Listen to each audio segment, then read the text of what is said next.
Beautiful one day, perfect the next. That's the way they describe Queensland. But how many people have actually seen the interior side of Queensland? Islands and icons of remote Queensland by private jet is the itinerary I'm going to take you through now. Joining me, Mandy Churchill, one of our most experienced tour managers domestically. Mandy, this is a terrific itinerary, starting in either Sydney or Brisbane. First stop, Longreach.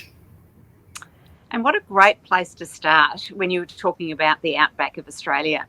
It's both Longreach and Winton, of course, have got very strong connections to our national carrier Qantas. So to be able to have dinner on our first night at the Qantas Founders Museum, it's perfect. Longreach is an amazing town. It also has the fabulous Stockman's Hall of Fame. Mm-hmm. And in fact, I'm sure we'll be there for the show the following morning when Lockie gets on his horse and gives us a bit of a rundown on what some of the outback characters do when they're out mustering and so on. It's great fun.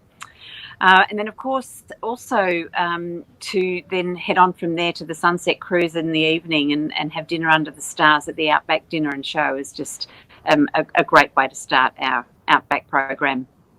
And, of course, having the luxury of our own aircraft, we just pop down into Winton the following day on our way to Mount Isa. And even Winton itself with the Waltzing Matilda Centre, because it was there that Banjo Patterson wrote Waltzing Matilda, of course, which is why it's called the Waltzing Matilda Centre.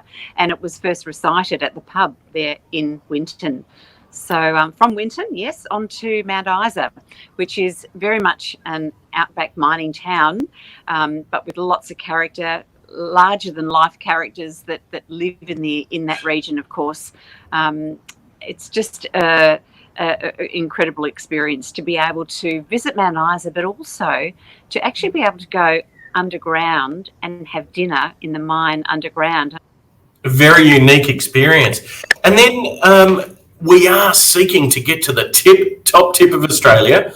But again, we take the opportunity, leave Mount Isa and actually land into Normanton for what could be described as one of Australia's most unusual train journeys.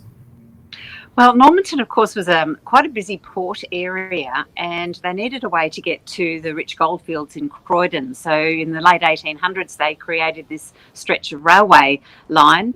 In fact, it's locally known as the railway from nowhere to nowhere because it doesn't really link up with any of the other Queensland rail networks. So that's a great spot to stop for lunch before heading on further north. Of course, and we actually take in the train journey, which is just so unique. And then, yes, of course, heading up north, the tip of Australia, we land at Horn Island, make our way to 2 nights on Thursday Island, giving us plenty of opportunity to not only see the tip, but some other activities as well.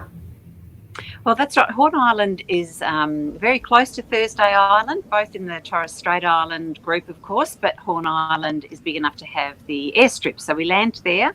It's also where very much of our protection of the east coast of Australia during World War II took place, and our fabulous guide Vanessa will show us through that area. In fact, she's put together the program on Horn Island covering that World War II history.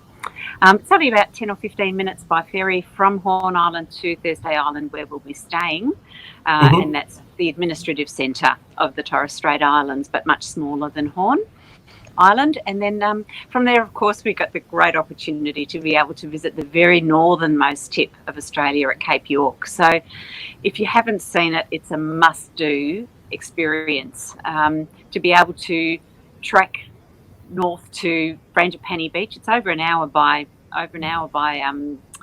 vehicle to Frangipani Beach, where we'll disembark the vehicle and do the last little bit by foot to the tip of Australia, where we have the opportunity to stand at that plaque that says that we've reached that very northernmost tip of Australia and have our snapshots taken before heading back down to Thursday Island for our second night. But of course, if you have been to Cape York before, as some people have been, there's always the option to visit Friday Island, which is a pearling industry occurring there on Friday Island, and that gives us another aspect of far north Queensland to consider.